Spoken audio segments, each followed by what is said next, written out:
Hello there and welcome to Brian Lomax's Movie Talk. We've got a new Batman animated movie out. It's called Batman and Harley Quinn. And the thing that excited me about this film when I found out that it was coming out is that they've gone back to the animation style of Batman the Animated Series, one of my favourite TV series and one of my favourite, if not actually my favourite adaptation of Batman as a character on screen. So yeah, it's good to have Kevin Conroy back as Batman. Always good to have Kevin Conroy back because quite frankly he's fantastic. He is the voice of Batman as far as I'm concerned. Loren Lester returns as well from the series after doing Robin for so long on that TV series. Great to have him back. Unfortunately, no Arlene Sorkin for Harley Quinn. That was a little bit disappointing, I gotta say. I didn't know they'd recast for that, so when I started watching this and the voice was just slightly off, not to the point that it made it bad. I think the actress, I'm not going to try and pronounce it, well, Melissa Rauch, I have no idea how you pronounce her last name, but people will mostly know her from Big Bang Theory, a show that I liked most of the time, but I kind of stopped watching. I don't know why, but I just went off it for some reason. But yeah, you know, she's a good actress and she does a good job here, kind of imitating what Arlene Sorkin brought to the role. Now, Sorkin pretty much invented this character. Her, you know, the voice of the character, she pretty much invented it. So whenever anybody kind of does a version of this character, they essentially do have to do that voice. If they don't do that voice, it ain't gonna work for me. You know, she does about as close as you're gonna get without having Arlene Sorkin. So there's not much more I can say to it than that. Now, as for the story, I know a lot of people already are giving this film an awful lot of flack. I've seen some reviews. I've not read them, but I've seen like the star ratings and their taglines for the reviews. Yeah, this film's taking some stick. A lot of people calling it the worst in the DC animated movies line.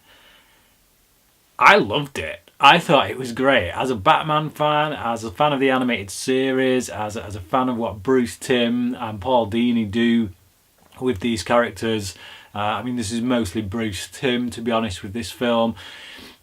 I love it. You know, I get what they're saying. I think there's a lot of sexual stuff in this. There's a particular scene with Harley and Nightwing in which they end up getting it on.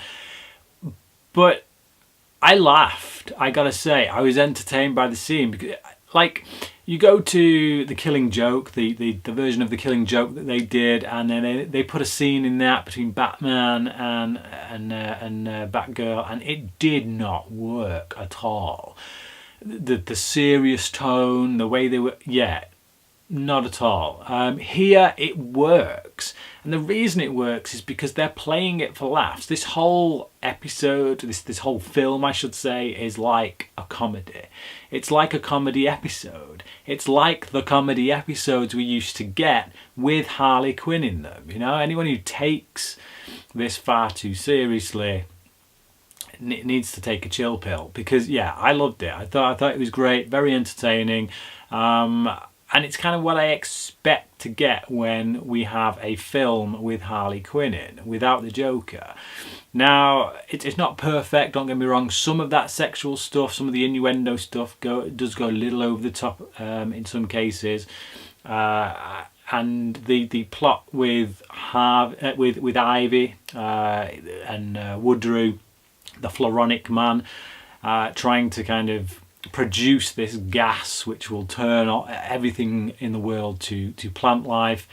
It's a bit moronic. It's a bit, I mean, I've never been particularly big on the character of Poison Ivy. Even in the animated series, her episodes were often the weakest unless they had Harley in. I mean, they cottoned on to something pretty good when they did that. You know, they teamed up Harley and Ivy in an episode and they realised, actually, this works. The chemistry between these two characters works, and they've gone on to team them up multiple times since. But Ivy episodes on her own never really a villain that interests me all that much.